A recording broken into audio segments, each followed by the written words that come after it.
Good afternoon. Welcome to another edition of the Madison View. My name is Ralph Scott. Again, like I said, about mechanicy, I'm going to discuss a little bit more about that.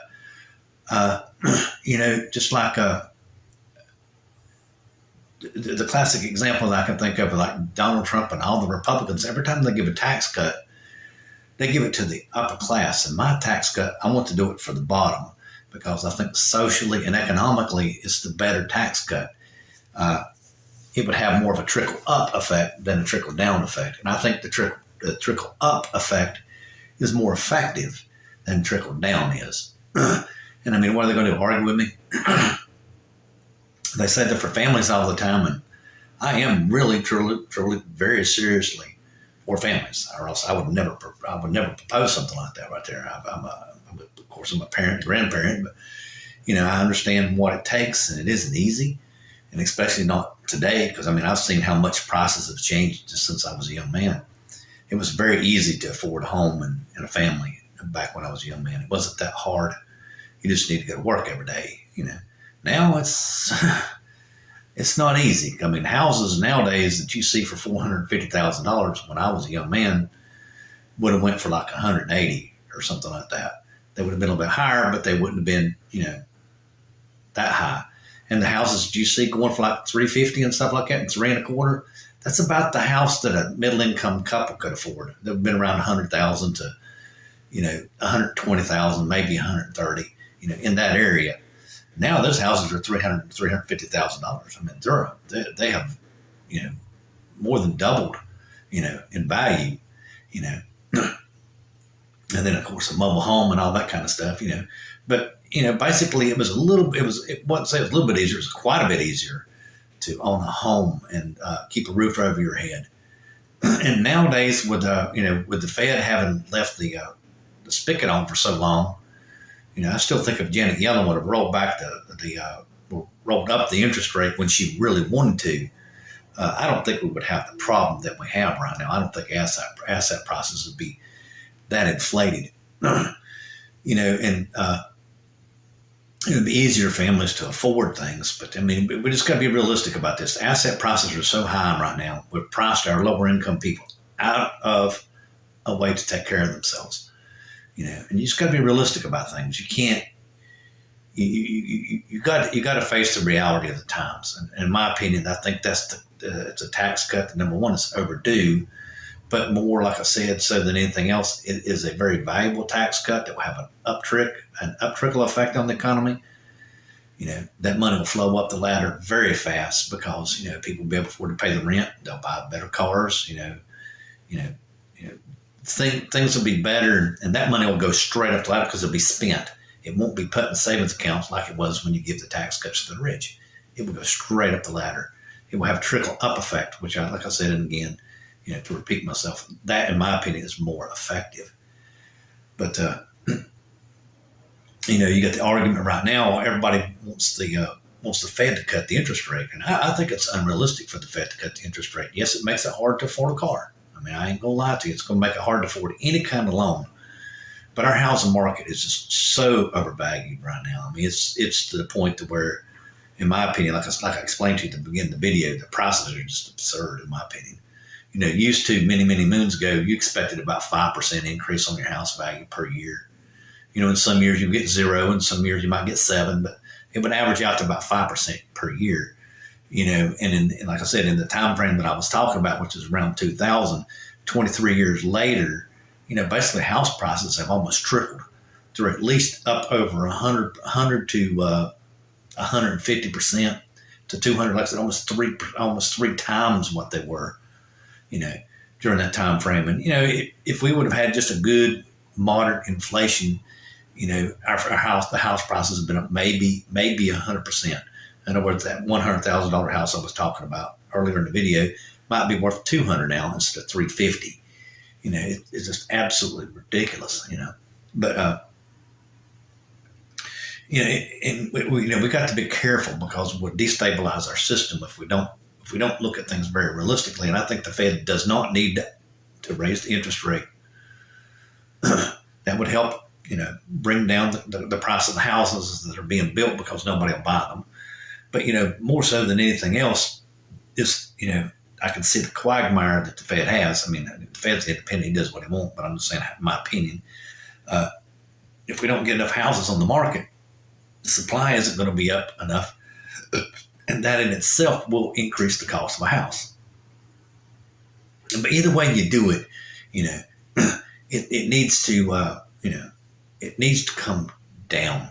Okay, the asset prices are just too high, or wages need to go up. And I think the compromise, like I said, would be to give a tax cut to lower people and just see how the economy goes after that. We'll have to adjust things and everything over a period of time to see how it affects the income tax tables and all that kind of stuff. But even if we raise the income tax up to 45%, or 45% on somebody who makes $300,000 and above, I added it up at something like I can't remember, it's $185,000 you'll still have if you pay 45% tax, versus if a person earns $70,000 and you earn 10% and you pay a 10% tax, you'll have $63,000 left over. I don't know about you, but I think I would rather be the person that pays 45% tax. Yeah, any day of the week.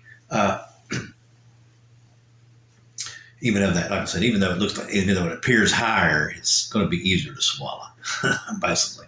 But that's the hither or thither. I mean, like I said, in my previous video, I mentioned I want to introduce bills, and I've been exploring how, and reading and everything, and I find out exactly how a bill is introduced into the House of Representatives.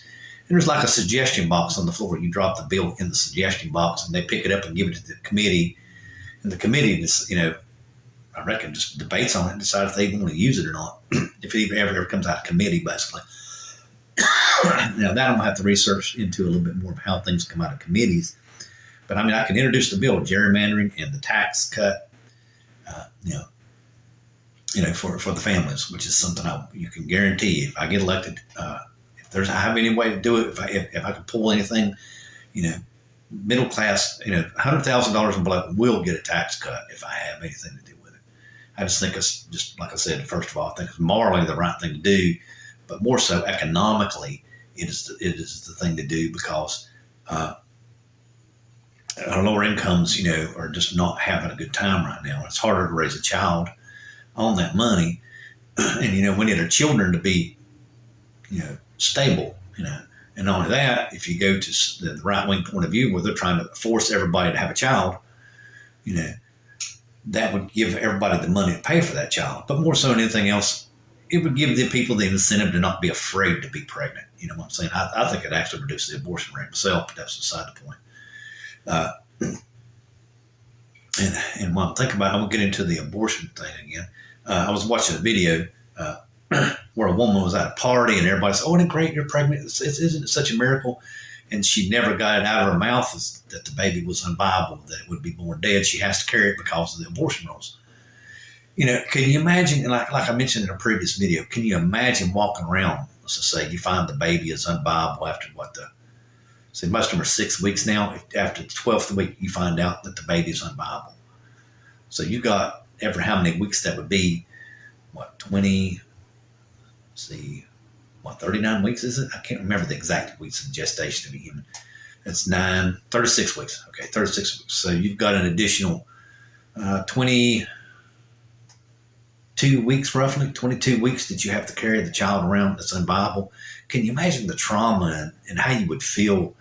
I mean, I just couldn't even imagine it being a woman carrying a baby. I could only imagine it, thank God, because I don't want to carry a baby. But, the way I look at things and, in my imagination and everything, I would think that would be very traumatic. That wouldn't be a very kind thing to do to someone, But, more so than anything else, the way I look at abortion, okay, is I take, like I said, the Declaration of Independence, that's what my grandpa did. You take from there and you work from there. It's an individual right from birth, You do not have to have a family in this country. It's not required of you.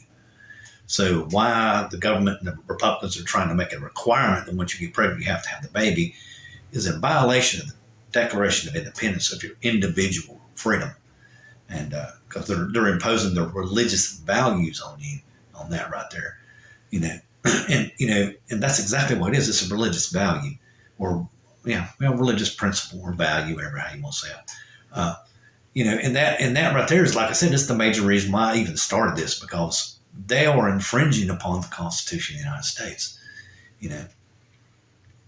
And the most precious amendment that we have in the Constitution, in my opinion, is the First Amendment, because without religious tolerance, this country wouldn't even came into existence. I mean, you look at what happened whenever King Henry declared Catholicism, not the religion of England. He made it Protestant. There was a war over that. Okay, there was a religious war, and there's still somewhat of a religious war going on in Northern Ireland to this day. It ain't like it was back during Bloody Sunday and during the 80s and everything. But it's a war between two different religious people who believe in the same God. It's just over religion. Basically. I mean, it's just over religion. I mean, I'm sure some of it has to do with whether they're independent or not, but but it basically started over religion. The Protestants and the Catholics is what it is. But by respecting everyone's religious belief, you eliminate a lot of civil wars, which is what my grandpa noticed in the Federalist Papers, and he wrote it by studying history, and he wrote it in the Federalist Papers very plainly that religion caused a lot of the problems of countries falling apart. It played a major role, in fractures of kingdoms and, anything. It just really played a major role in how, of course, like I said, when King Henry, you had the Protestant wars in England, that kind of thing. So I mean, it's always been a very volatile subject that needs to be embraced by the Constitution the way it was, because it's the only thing that's going to keep us together. We cannot not respect other people's religion and still keep this country intact. That's all I have to say. Good night.